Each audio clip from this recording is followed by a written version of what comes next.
Assalomu alaykum va rahmatullohi va barakatuh aziz aziz birodarlar. Men Ibrohim Daniyadan O'zbekiston Xalq Mehnatkashlar Birlashgan front harakatining a'zosiman.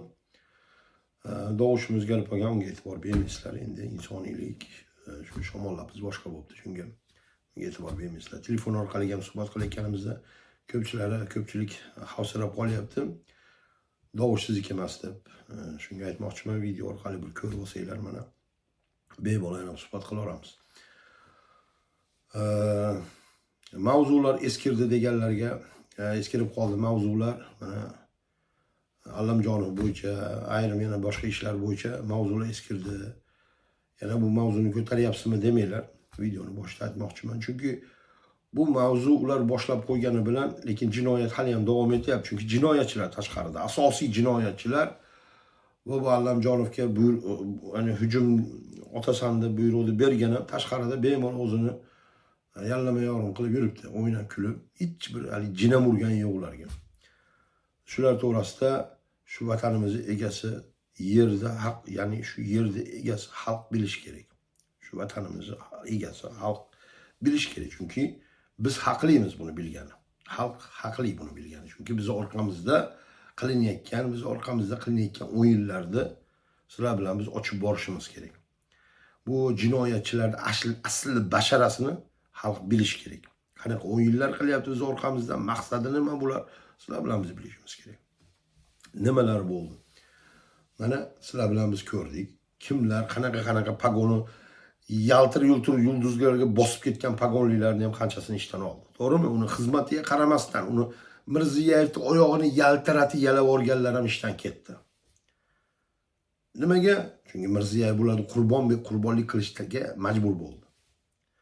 Asosiy jinoyatchini, asosiy bu jinoyatni uyushtirganlarni saqlab qolish uchun. Mana bugun sizlar bilan biz ko'zimizdan Otabegini yashirdi. Otashini, ichki yog'ini yashirgan. Uni hammamiz bilamiz. Mana bugun vodiyda u Otashni ichki yog'i Otabegni dachalariga, ishlariga, bizneslariga Mirziyevni buyrug'i bo'yicha deyilyapti. Ya'ni Mirziyevning buyrug'i o'zi aslini men aytib boraman davomida, videomiz davomida. Kimlar bunga buyruq bergan?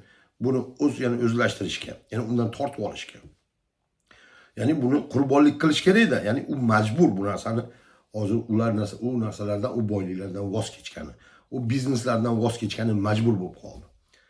Nima uchun? Chunki asosiy bu yerdagi Allamjonovga qilingan hujumda kimga bo'lgan zarba? U yerda qilingan zarba, asosiy zarba Mirziyevning katta qudasiga, Tursunovlarga. Va buni Mirziyevning katta kuyovi Oybekka qilingan zarba edi. U zarbani kim bermoqchi bo'ldi? Mirziyevning xotini. Shu o'zidan poshsho yasab olganda xotini o'zini ichki yog' Otabek ikkosi til biriktirgan holatda bu narsani, ya'ni uni jazolamoqchi bo'lishgan. Ular yaxshi biladiki, o'zini qizi, ya'ni bu Mirziyevning qizi Allamjonov bilan har xil ichki munosabatlarda bo'lganini bilishadi. Shuning uchun nima qilmoqchi bo'lishdi?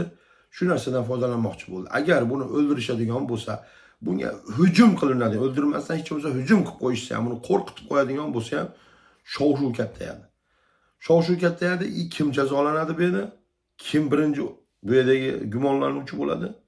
Oybek bo'ladi bu yerda gumonlanuvchi. Oybek nimaga? Uni xotini bilan yurgan odamni bu jazolash kerak-ku.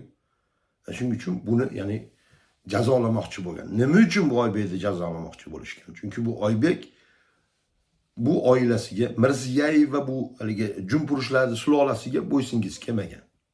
O'zini ulardan baland ko'rgan. U prezident bo'lishiga qaramasdan bu oila o'zicha haligi poshsholarni haligi nima desa bo'ladi, haligi koronasini emas, ya'ni bu poshsholar ishtonini o'ziga kiyib olgan. O'zbekistonda u poshsholik yo'q, yaxshi bilamiz. Taxt ham yo'q, o'tirib oladigan. Faqat shu Sovet davridan keyin haligi semeyni tursiylari bor, katta esinglarda bo'lsa, tizzaga tushadigan familiya tursiylari bo'ladi, erkaklarniki. Shunaqalari qolgan Soyuz davrida. Buni Karimovga tashlab ketishgan. Endi Karimov buni Mirziyoyevga qoldirdi. Uni Mirziyoyev Karimovni o'sha semeyni tursigim bu Mirziyoyevga turki kastimshim chiqadi o'zini bunday aytganda. Bu jumpurushga. Endi buni kiyib olib o'zidan poshsho yasab olgan, o'zidan poshsho, endi bunday aytganda poshsho yasab olgan bir masqaravoz, bir ahmoq Mirziyoyev o'zini ahmoq sulolasi bilan billa nima qilmoqchi bo'lishdi? Ya'ni Mirziyoyev orqasida qilingan ish zotan bu Tursunovlarga zarba bermoqchi bo'lishdi. Kuyovini, ya'ni sen bizga bo'ysunmayapsanmi, sen kimsan? Ya'ni seni burningni yerga ishqaymiz degan holatda buni ya'ni podstava qilmoqchi bo'lishdi. O'yin o'xshamay qoldi. O'xshamay qoldi. Nimaga? Tursunov ham ya'ni bu narsadan u yerda bo'layotgan o'yinlardan va bulardan keladigan zarbadan biroz xabari bo'lgan. Bo'lishi mumkin, ya'ni ulardan keladigan zarbadan xabari bo'lgan. Bilasizlar, ichki ishlarda ishlaydigan odam biroz har bir qadamini biroz o'ylanibroq bosadi va bironta bo'layotgan ish bo'ladigan bo'lsa biroz chuqurroq e'tibor berib qo'yadi. Shuning uchun bu, ya'ni oldi bular nima qildi? Oybekni himoya qilib olishdi bular. Oybekni bu yoqqa bo'lolmay qoldi. Ko'ti ochilib qoldi. Bu yerda otashini ko'ti ochildi. Mirziyoyev xotini, ya'ni bu ishda aralashgani bilindi. Nima bo'ldi keyin? Ya'ni qurbonliklar berilish boshlandi. Ya'ni Mirziyoyev nima qilish kerak bu yerda? O'zini xotinini saqlab qolish uchun, o'zini nomini saqlab qolish uchun, qudasi ya'ni bu ishni chuqurlashtirib olmaslik uchun nima qilish kerak? Katta-katta qurbonliklar berish kerak. Va qurbonliklar qanday bo'ldi? Bu qurbonliklarni spiskasini Tursunov shaxsan o'zi berdi. Ya'ni mana shaxslar ketadi. Mana bizneslar ya'ni menga o'tadi degan holatda Mirziyoyevni burchakka qisdi. Qila olmaydi deyapsizlarmi? Qila oladi. Chunki Tursunov asosiy sababchilardan bittasi Mirziyoyev hukumatiga kelishiga. Bu hech kimga sir emas. Alisher Usmonovning eng yaqinlaridan bittasi Tursunov bo'ladi, Mirziyoyev emas. Mirziyoyevni hozirgi Mirziyoyev qilib qo'yganlarning sababchisi shu Tursunov o'zi bo'ladi. Shuning uchun nima qildi? Mirziyoyev Tursunov bu yerda o'zini ya'ni xod kanyon qilib burchakka qisdi Mirziyoyev. Tursunov yaxshi biladi buni orqasida Mirziyoyev xotini turganini. Albatta vaqt soati kelganda bu narsani ham foydalanadi u. Foydalanadi hali. Lekin u sizlar bilan bizning foydamizga emas. Albattaki bular nimaiki qiladigan bo'lsa, qanday ish qiladigan bo'lsa, sizlar bilan bizning zararimizga bo'laveradi. Ya'ni Mirziyoyev yonidan beradimi sarflaydigan pullari? Yo'q, sizlar bilan bizning pulimizni sarflaydi. Bu bizneslarda ularni hisobiga o'tkazadigan bo'lsa, ya'ni o'zini o chet davlatdan kelgan yo o Marsdan yo Yupiterdan topib kelgan biznesi yoki oltinlarini bermaydi. Ya'ni sizlar bilan bizdan o'g'irlangan pullarni kimlargadir beradiki, shularni o'zini yopish uchun. Yana sizlar bilan bizga zarar. Bularda o'yinlari, bularda kir o'yini bormi, boshqa o'yini bormi? Sizlar bilan bizga zarar bo'laveradi. Bu chunki bular hukumatni bosib olgan xoinlar, maddohlar. Bularni tarixiga e'tibor beradigan bo'lsanglar, uzoq-uzoqlarga boradi. Bularning asosiy bobolariga e'tibor bersanglar, bularning qoniga, bobolariga e'tibor bersanglar, bizni sahobiylarimizni o'ldirganlarga boradi bularning qonlari, bularning sulolalari, bobolari shularga taqaladi. Sahobiylarni o'ldirgan, bizni olimlarni o'ldirganlarga, ya'ni payg'ambarimizga zahar to'kkanlarga ham boradi bularning qoniga. Chunki bunaqa kir insonlardan kirishlar chiqadi-da. Ya'ni agar bugun shu Umar roziyallohu anhu bo'lganda bugun ham o'ldirishasdi bular. Usmon roziyallohu anhuni qanday ya'ni qurshab olishdi, qanday qilib ya'ni uylarini yoqishdi, kirib orqasidan pichoq urishdi, ayolini qo'llarini kesishdi. Nima qildi? Kimlar qildi? Shu Mirziyoyev va buni atrofida o'tirib olganga o'xshaganlar shu jinoyatni qildi. Nima uchun bunga solishtiryapsan desanglar, bugun sizlar bilan biz shu Usmon roziyallohu anhuni oxirgi shu yozib qo'ygan to'plam kitobi Qur'ondan oxirgi sahobiyimiz va shu sahobiylardan kelgan kitoblar, nimalar, hadislar, tarixlarni biz o'rganib kelyapmiz, to'g'rimi? Ya'ni bizni tariximiz, diniy tariximiz shu yerdan kelyapti. va sizlar bilan bizga aynan shu hujum qilinyapti. Ya'ni o'sha vaqtda Abu Bakr roziyallohu anhuga, Umar roziyallohu anhuga, Osmon roziyallohu anhuga qilingan hujumlar hozir bizga ham davom etyapti-da. Ya'ni hali ham davom etyaptiki, bular to'xtatmayapti. Ya'ni ularni bugun shu hozir bo'ladigan bo'lsa, shu jinoyatlar yana davom etadi. Bo'lasi, ularga nisbatan yana bo'lasi. Ular yana qatl qilinadi, o'ldiriladi. Yana qurshab olashdi, o'ldiriladi, ayollarning ro'mollari yechilasdi, go'daylari zo'rlanib o'ldiriladi. Chunki aynan shu to'pi, aynan shu qotillar, xoinlar hukumatda o'tiribdi bugun tog'otlar. Shuning uchun sizlar bilan biz yana davom etyapmiz shunaqa zulm chekishdi. Musulmonlar qamalishdi, muslimanlarga zulmlar, zo'rlanishlar, go'daylari o'ldirilishlari davom etyapti. Shuning uchun hali u tarix davom etyapti hali. To'xtagan yo'q bu. Shu bular sulolasi davom etyapti boshqarishda. Shuning uchun sizlar bilan biz bu narsani tushuna olishimiz kerak. Dushmanlik bular qayerdan kelyapti? Bular qon-qonida bor bularning dushmanlik. Bu xalqqa, millatga, bu dinga bularning qon-qoniga botib ketgan. Albattaki bularni bu hukumatga olib kelayotganlarni bilinglarki, bu Mirziyoyev orqasida turganlar va bu bularni hukumatga olib kelayotganlar biladi.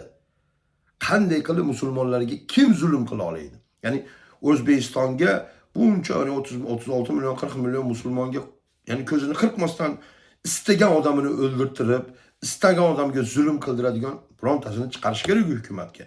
Agar unaqasi chiqmaydigan bo'lsa nima bo'ladi? Islomiy davlat bo'lib ketadi. Ya'ni bu bemalol erkinlik bo'ladi, musulmonlarga rivojlanish bo'ladi, ilm olishni boshlanadi, olimlar chiqishni boshlaydi, tarixga avlanishni boshlaydi, din o'rganilish boshlaydi. Bularning qotillar, jinoyatchilar barchasi haligi ochilib boradi, tarix ochilib ketadi. Bu narsa bo'lmasligi uchun nima qilinadi? Sizlar bilan biz ustimizga shu ular eski qotillarni bolachalarini, shu haromdan tarqaganlarini biz hukumatimizga olib kelib boraveradi. Bularning qo'lida ro'yxati bor. Kimni sulolasidan kelgan? Kim bu? Buni qoni qanaqa? Buni bobosini nima ish qilgan? Buni bobosini nima ish qilgan? Bular pul uchun nima qila oladi? Va bularning qo'lida ro'yxati bor. Shuning uchun bemalol bular davlat boshqaryapti, dunyoni boshqaryapti bular. Hozirgi bu Mirziyoyevga o'xshaganlarni hukumatga olib kelib bu o'yinlarni qilayotganlar juda yaxshi biladi qanaqa qilib bu boshqarishni. Shuning uchun sizlar bilan biz qachon ozod bo'lamiz bu narsadan? Ya'ni sizlar bilan biz bir bo'lib vatanimizni shuni qo'limizga olsak, bir tan, bir jon bo'lib shu millatimizni o'zimiz birlashtira olsak, shunda sizlar bilan biz ozod bo'la olamiz bulardan. Unga doğru bular bilganini qilaveradi, bilib qo'yinglar. Bilganini, ya'ni tarqoqmiz. Biz qo'rqoq emasmiz. Tarqoq, xalq tarqoq holatda turibdi. Ya'ni ko'pchilik aytadi-da, men sabrliman, sabr qilyapman. Bularga sabr qilinglar. Yo'q, unaqa bo'lmaydi. Sabrlik unaqa bo'lmaydi akalar, ukalar. Bu qo'rqoqlik bo'ladi. Ya'ni sabrli inson, sabr toqati kuchli inson qanaqa bo'ladi deganda, sabr toqati kuchli inson bironta unga nisbatan nohaqlik qilganda bir shapaloq berib o'zini o'rniga qo'yib qo'yadigan kuchiga ega odam va uni qilgan ahmoqligiga, uni qilgan ya'ni nohaqliklariga sabr qilishi mumkin. Toqat qilishi mumkin. Shuni sabrli deydi. Shuni toqatli deydi. Lekin kimdir qilayotgan zulmi bo'lsa, indamasdan o'tirib men sabr qilyapman-da. Bu bemalol bolalar qamalsa, islomga, diniga zulm qilinsa, ayollarni yechintirsa, boshqa qilsa, nima qiladigan bo'lsa, biz sabr qilyapmiz, tishimizni qo'yyapmiz deydigan, u sabrga kirmaydi. U qo'rqoqlikka kiradi. U yaloqlikka kiradi. Astag'firulloh. Bu holatga tushib qolmaylik akalar, ukalar. Shuning uchun men nima deyman? Bizning millat faqatgina tarqoq holatda. Bizni tarqatdi bular. Biladi bizni qo'rqmasimizni, biladi. Bizni yuragimizda qo'rquv yo'qligini bular juda yaxshi biladi. Biz shunaqa millatmizki, biz hech narsadan qo'rqmaymiz. Men bilaman bu narsani. Qo'rqmaymiz biz. Hech kimdan, hech narsadan, Allohdan boshqasidan qo'rqmasimizni bular juda yaxshi biladi. Mana qaranglarda qayerga bormaylar. Ya'ni shu eng og'ir mehnat qilayotgan bizning vatandoshlar. Shu eng cho'qqisiga chiqayotgan bizning vatandoshlar. Kim bilan bo'lsa ham shu oxiriga doğru urushish bizning vatandoshlarga boradi. Mana uni o'zimdan bilaman, taniganlarimdan bilamanki, biz buni to'xtamaymiz biz. Biz oxiriga doğru boradiganlarmiz. Shuning uchun bizning bobolarimiz Shu katta joylarni fath qilib, shu butun dunyoni tarixini yozgan, chizgan, chegaralarni belgilagan bizni bobolarimiz bo'ladi. Boshqalar emas. Hech kim chetdan kelib bu ishni qilgan yo'q. Faqatgina chetdan kelib, bizni ichimizga kirib, bizni ishonchimizga kirib, bizni tarqatgan, bir-birimizga dushman qilib, bir-birimizni, ya'ni yomon ko'rsatgan xoinchalar, har xil jumpurushlar qilgan bu ishlarni. Mana bugun shu millat shunaqa tarqoq holatda turibmiz. Shuning uchun hech aytamanda biz qo'rqoq emasmiz, biz tarqoqmiz.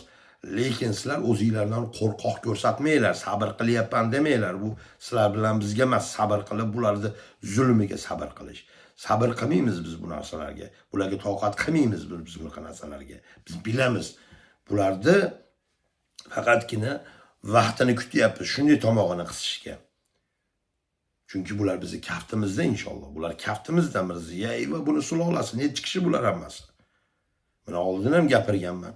Bularning hammasini adresini bilamiz, to'g'rimi? Uylarini bilamiz, telefon raqamlarini bilamiz, mashinasini raqamlarini bilamiz, ofislarini bilamiz. İstasak bir kunda bularni yer bilan bitta qilib yakson qilib yuboramiz. To'g'rimi? Uning uchun bular yakson bo'lgandan keyin shu boshqarish to'g'ri insonlarni qo'liga o'tish kerak-da. Shuning uchun sizlar bilan biz shu to'g'ri boshqarish yo'lini sal eplab oladigan bo'lsak, ularni yo'q qilish hech narsa emas. Ya'ni ular zotan kaftimizda, bular o'ylayveradi, bular o yaltir-yultir qilib yuraveradi, o'ylaydiki, xalq uxlayapti, xalq damalayapti, xalq bilmaydi, ahmoq deb o'ylaydi. Yo'q, unaqa emas. Biz shunday arg'amchini uzoq tashlab qo'ydik. Keldi, bo'ldi, bu narsa уже tamom. Ya'ni tortayotgan holatimiz biz. Faqatgina buni vaqt bildiradi, qachon shunday uch chiqishini. Va bu uch chiqqandan keyin nima bo'ladi? Tamom vassalom bularga bitdi bular. Qayerga qochadi? Qayerga qochadi? Dunyo torib ketadi bularga. Sostavi bilan. Shuning uchun inshaalloh shu kunlarni ko'rishimizga nasib qilsin. Akalar, ukalar, bilamiz hammamiz. Yeydigan narsani yedik, ko'radigan narsani ko'rdik. Ko'rmagan narsamiz qolmadi, o'limdan boshqa. Inshaalloh bu o'limni ham ikki oyoqda tikka kutib olaylikki, erkakdek kutib olaylik. Chunki orqamizda farzandlarimiz bor-da, erkak farzandlarimiz bor. Haqiqatdan dadam ekan, erkak bo'lgan ekan dadam deydigan holatga borib qolsin. Bu insondaqa bizga o'xshayman deb havas qiladigan bo'lsin, qo'shnimizga emas, palonchiga emas. Farzandlarimiz, o'g'illarimiz bizga o'xshayman deydigan bo'lsin, havas qilsin bizni. Shunaqa bunga loyiq inson bo'laylik, bunga loyiq ota bo'laylik akalar, ukalar. Shuning uchun demoqchiman, mana bugun sizlar bilan bizga bularni qo'yayotgan spektakllari uzoqdan olib kelyapti. Vodiyda uni buni bizneslarini tortib qo'yyapti, u idoralar, bu ofislar kimlargadir o'tib ketyapti. Yana nima? Yana shu Mirziyoyevni u cho'ntagidan bu cho'ntagiga o'tyapti. Kichik qizini biznesi, kichik qizini erini biznesi bugun katta qizini biznesiga o'tib qoldi. Ularga ya'ni daromad keltiryapti. Yana sizlar bilan bizdan talon-taroj davom etyapti. Mana svet narxi oshdi, gazni narxini o'zingizlar ko'rib turibsizlar, narx-navolarni o'zingizlar ko'rib turibsizlar. Suv tanqisligini o'zingizlar juda yaxshi bilasizlar. Mana fermerlar qaysi holatga boryapti? O'ldirilyapti fermerlar. Mana internet tarmoqda videosi ham turibdi, fermerni o'ldirishgan. Bu Mirziyoyev sizlar bilan bizni ko'kartirgani, bu millatni oyoqqa qo'yib, unib o'stirgani kelgani yo'q. Bu faqatgina o'zini nafsini o'ylab, pulni bosgani keldi. Va bu pulni qilishni davom etyapti. Demoqchi bo'lganim, bu Mirziyoyev, sen Mirziyoyev, o'zingdan prezident yasamagin. Hamma biladi, sen hech kim emasligingni. Hammamiz yaxshi bilamiz, oqni oq deylik, qorani qora deylik. Sendan prezident emas, sendan haligi, ya'ni selsovetga rais chiqmaydi-da, bunday aytganda. Sen nolsan. Seni atrofindagilar barchasi nol. Ya'ni bu senlar o'ylashmagin, davlat boshqaryapmiz, siyosat qilyapmiz, ichki siyosat, tashqi siyosat senlarga emas. U narsa senlarda yo'q, senlarda faqatgina nafsi balosan senlar. Nafsi balo, vatan purush, xoin, lo'lisan senlar. Undan boshqasi emas. Senlar nolsan. Rahbar kim? Senlar o'zlaringcha kecha kuni Tojikistonda prezidenti, Qirg'izistonda prezidenti, O'zbekistonda prezidenti bir-birini chapoq-chapoq qilib o'pishib, bir-birini yalab turishibdi, rasmga tushib ko'rgandirsizlar videosini, rasmini. Mana qaranglar ahvolni qarang. Bu Uchta ahmoq turib olganini qaranglar. Uchta ahmoqda bular. Bular haqiqiy vatanini sevsa, millatni sevsa, xalqini sevadigan bo'lsa, xalqni bu holatga olib bormaydi-da. Ya'ni bu xalqni bu holatga olib bormaydi. Vatanni sotmaydi. O'zini oilasini unib o'stirib, qolganini tepalashmas bo'ladi-da. Bularda nima? Xalq tepalaydi-yu, qolgan xalq tepalaydi, oilasini unib o'stiradi. Mana shu Qirg'izistonda bitta o'g'li bor, 18-20 ga kirmagan. Mana shu bizneslarni Qirg'izistondagi bizneslarda boshqaradigan ham shu bo'lib qolgan. Ya'ni kichkina manqasini biznesda boshqaradigan qilib qo'ygan, qurilishi bormi, boshqasi bormi, shuni qo'yib qo'ygan. Unisini bunisi tabriklashga ham buni jo'natadi. Haligi tenivoy baroniga aylantirib qo'ygan buni. Mana shu ishni qiladi. Endi hammasi shunaqada, ya'ni kelyaptimi, o'zini sulolasini ko'taryapti. Nima, Qirg'izistonda aqli bor insonlar kammi? Aqli yetadigan bu biznesni yurgizadiganlar kammi? Yetarlikdan oshiqcha kerak bo'lsa. Bu xalq, Qirg'iz xalqining tarixi, Qirg'iz xalqining shijoati, iymoni, insofi juda kuchli. Biz buni juda yaxshi bilamiz. Faqatgina sizlar bilan bizni bular bilan dushman qilgan holatda boryapmiz. İmonimiz, tanimiz, jonimiz, qonimiz bitta bular bilan. Ya'ni sizlar bilan bizni bo'lishadigan joyimiz yo'q. Turkiy millat eng yaqinlarimizdan bittasi bo'ladi. Lekin bugun nima qildi? Bular sizlar bilan, bu qirg'izlar bilan, qozoqlar bilan, sizlar bilan bizni oramiz uzdi bular. Boshqarish uchun, tepalash uchun uzdi. Shuning uchun ora-churada Qirg'iz bilan O'zbek orasida, Qirg'iz bilan Qozoq orasida, Qozoq bilan O'zbek orasida har xil tushunmovchiliklar chiqadi. Tagini olib qaranglarda bularda, shu muammoni ko'tarayotganlardi. Buni ichida Qirg'iz qoni yo'q bu insonda. Agar bu O'zbekka nisbatan bir narsa qilayotgan bo'lsa, yo O'zbek man deb turib Qirg'iz millatiga bir ish qilayotgan bo'lsa, buni qonida O'zbek qoni yo'q, bu turkiy qon yo'q. Ya'ni aynan shunaqa Qozoqda ham shunaqa holatga borib qo'ygan bizni. 3 ta millat, ya'ni bitta millat 3 ta joyda bo'lganimiz, 3 ta, ya'ni bular 3 ta geografik joyda, ya'ni o'rnashganimiz bilan o'zi asli bitta yerida bu yer.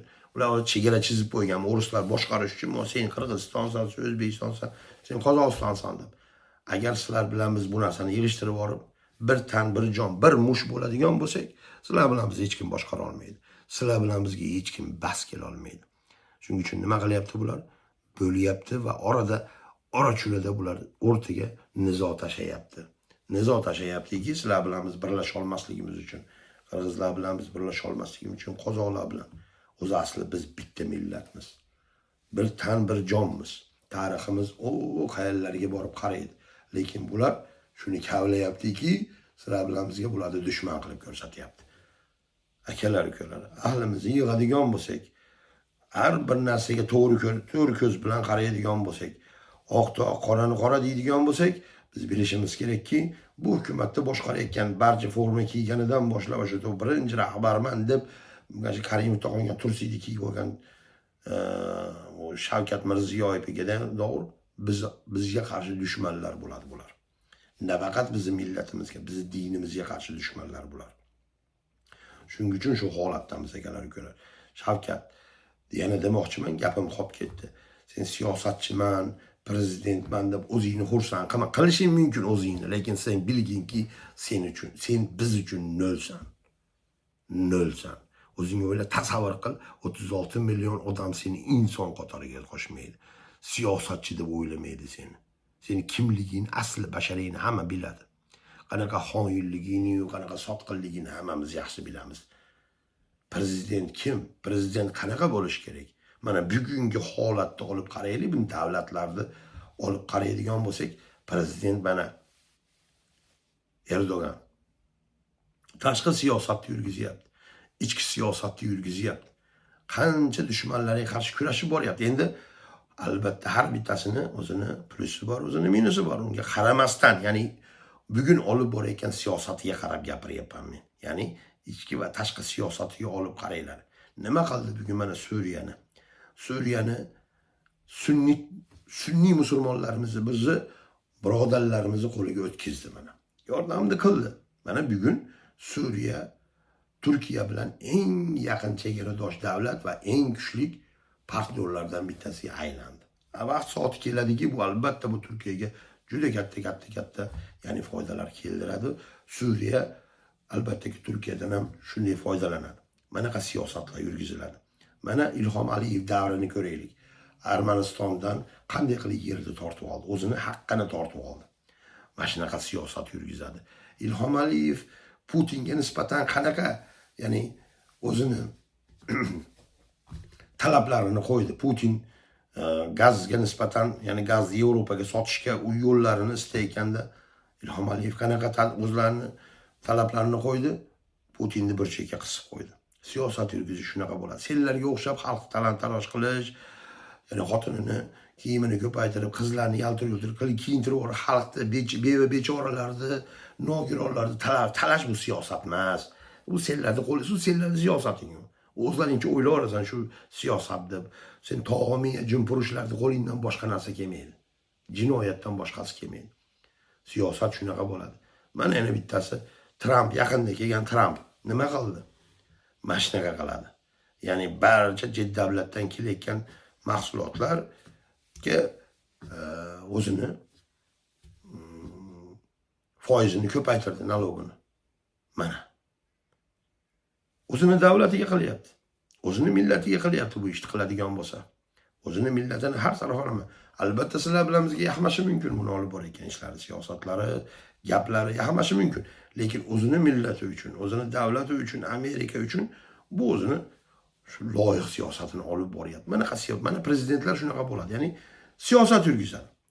Kelinglar endi eski tarixga qaraydigan bo'lsak, mana Abu Bakr roziyallohu anhu qanaqa siyosat yurgizdi? Umar roziyallohu anhu qanaqa siyosat yurgizdi? Mana Umar roziyallohu anhuning davrida Suriyalar qanaqa katta-katta davlatlar, Eron, ya'ni bu chegaralar kattayib, musulmon davlat, millat juda kuchaygan davlatga aylandi. To'g'rimi?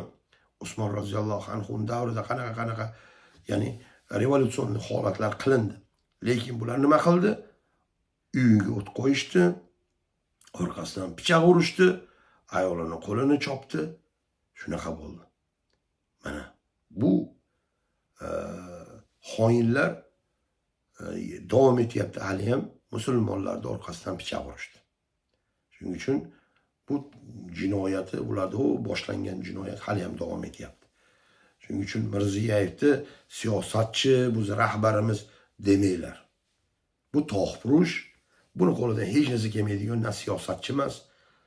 Buni to'g'risida bunga agar menga qo'yib beradigan bo'lsa, buni bitta joyga belgilashga, buni faqatgina bir nima desa bo'ladi? Tog'xonaga, tog'larga yem to'kadigan, soatiga qarab yem beradigan qilib belgilash mumkin. Undan boshqasi emas. Bu juda yaxshi ko'radi. Tog' baqishni, tuxum qishloqqa tuxum sotib, u yerdan qaymoq olib kelishni yaxshi ko'radi. Asha siyosatni berasizlar bunga.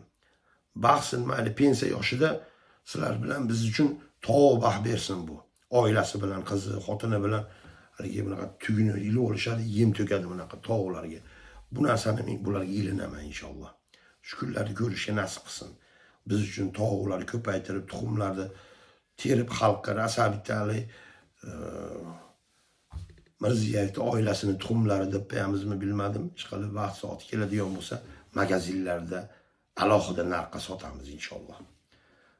Albattaki buni silab siypalaymiz. Mirziyevni bizga tog' baxt berayotganiga. Chunki bundan boshqa fikr chiqmayapti-da. Ko'ryapmiz haligi yoshlarni qas holatga olib borib qo'yganini. Mahallalar bo'shab ketdi. Ko'chalarda ichim qolmadi yoshlar. Mana bugun 36 million, 40 million xalqdan qancha qoldi? Qancha qoldi bugun? 30 millionmi? 25 millionmi? Qancha qoldi? Aytinglarchi? Mirziyevning plani 30-yilga doir 20 million xalq qoldirish O'zbekistonning ichida. Ularda imkon qadar, ya'ni butunlay chiqarib yuborish, o'ldirish, quvlab solish, qamash, shunaqa holat, ya'ni sonini kamaytirish. 30-yilga doir Mirziyevning oldiga qo'yilgan reja shu bo'ladi. Shuning uchun bu qo'lidan kelganini qilyapti. Narxni o'ladi, oshiryapti. Ya'ni har narsa, ya'ni bu ko'chada yurishinglar, radariylar bormi, jarimalar bormi, bularni ham imkonsiz, xalqni imkonsiz qilib qo'yapti. Ya'ni sizlar u yerda taksi minib tirikchilik qila olmaydigan holatga borib qo'yapti. Taksi minib tirikchilik qila olmaysizlar. Uni imkonsiz qilib qo'yapti. Ya'ni sizlar majbur bo'lib qolasizlar tashqariga chiqib ketgani. Bu Mirziyevni siyosati emas, Mirziyoyevga buyurilgan siyosat bo'ladi. Mirziyoyevga oldiga qo'yilgan rejasi 30-yilga doğru 20 million aholi qoldirish O'zbekistonda. Va bu narsani ashaddiy ravishda olib ketyapti. Albatta bu narsa televideniyalarda gapirilmaydi, internet tarmoqda gapirilmaydi. Lekin umumiy olib qaraydigan bo'lsanglar, tashqaridagi chiqib ketayotganlarni, umuman bosh tortib ketayotganlarni sonini ko'radigan bo'lsanglar, hayron qolasizlar, hayratda qolasizlar. Bu albatta ko'pchilik bu juda katta xato qilyapti bu bilan. Bu boshqa joydan, boshqa davlatdan, boshqa millat ichiga borib unib o'sib, ko'karib, u yerda o'zimniki bo'lib ketaman deb o'ylayotgan bo'lsa, juda qattiq adashyapti. Ya'ni o'zi kuni o'tishi mumkin, lekin bilsinki, u yerdagi bolalariga, kelajagiga bu narsa hech yaxshilikka olib bormaydi. Albatta kuni o'tadi, qorni to'yadi. Lekin o'zini vatanidek yasholmaydi. O'zini vatanidek unib o'solmaydi. O'zini vatanidek bemalol qattiq gapira olmay qoladi. O'zini kelajagiga zulm qilib qo'yadi shunaqa insonlar. Ya'ni bu umuman butunlay chiqib ketaman deyotgan bo'lsa, bilib qo'yinglar, farzandinglarni o'ylayotgan bo'lsanglar, kelajaginglarni o'ylayotgan bo'lsanglar, vataninglarda mahkam ushlaylar. O'zinglarni yeringlarga mahkam ega bo'linglar. Siyosat xalq boshqaradigan bo'lsin, davlat, hukumat xalq qo'liga o'tishi kerak. Buning uchun sizlar bilan biz qo'limizdan nima kelsa shuni qilishimiz kerak. Ya'ni bir yoqadan bosh chiqarishimiz kerak. Maqsadni oldiga qo'yishimiz kerak va shu narsaga qarab ketishimiz kerak. Tamom. Shaxtan shaqar umaylik. Chiroyli gapirayotganlar ko'p internet tarmoqda ko'ryapmiz mana. Uni va'da qiladi, buni va'da qiladi. Har xil va'dalar ko'p. Lekin maqsad nima? Asosiy maqsad nima? Ertaga nima bo'ladi O'zbekiston? Kelajakda nima bo'lishi kerak? Farzandlarimizning kuni qanday o'tishi kerak? Ertaga siyosat qanaqa bo'lishi kerak? Bu narsani albatta sizlar bilan biz bugun bu narsaga tayyor bo'lishimiz kerak deganlik kunga. Agar sizlar bilan biz bugun tayyor bo'lmasak, ertaganlik kunni boy berib qo'yamiz akalar. Shuni bilinglar. Bunaqa chiroyli gaplar chiqib olib uni tanqid qilish bilan, buni tanqid bilish bilan bo'lavermaydi. Bilib qo'yinglar. Albatta bu narsaga tayyor bo'lish kerak. Ularga qarshi turishga, ularga qarshi kurashishga tayyor bo'lish kerak. Unga loyiq kuch-quvvat bo'lishi kerak, unga loyiq inson, odamlar bo'lishi kerak. Bormi? Bu o'zidan hozir bugun kunda muxolifat yasaganlarni qo'lida. Men ko'rmayapman bu narsani.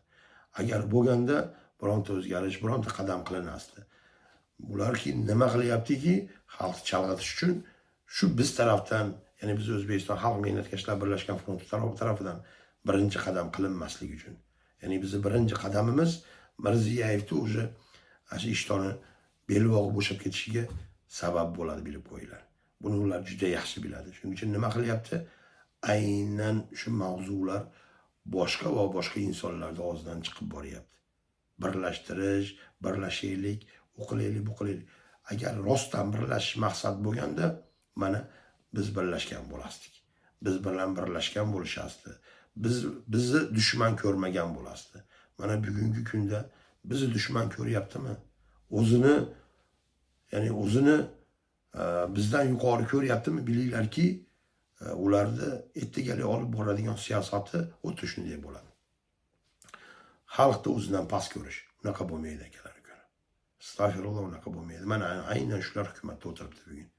Xalqni bir tinga olmaydiganlar, xalqni inson ko'rmaydiganlar, xalqni talon-taroj qiladigan, o'zini oilasini ya'ni boshiga qo'yib olganlar bugun hukumatda o'tirdi. Mana bu davom etmash uchun sizlar bilan biz ya'ni qattiq mahkam, qattiq qo'llik bilan davlatni boshqarishimiz kerak.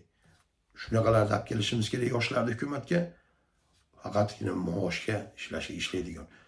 Bularning xizmati xalqning duosi uchun, xalqni duosini olaman deb xizmat qiladiganlar bo'lish kerak. Allohning roziligini olaman deb xizmat qiladiganlar bo'lish kerak. Vatanga xizmat qilish, Allohning roziligini oladigan bo'lish kerak. Bularda barcha qilayotgan halol ishlari, xalq uchun qilayotgan halol ishlari, pok ishlari, toza ishlari shunchaki shunaqa bo'lish kerakki, Allohning roziligi bo'ladigan bu ishlarda bo'lish kerak. Bu insonlar kichikligidan dinga o'rganish kerak, o'zini aqidasiga o'rganish kerak, o'zini millatini sevish kerak, tarixini bilish kerak. Ham diniy, ham dunyoviy ilmga to'la bo'lish kerak. Bu narsa bog'chadan boshlanib, miyasiga qo'yib borilish kerak.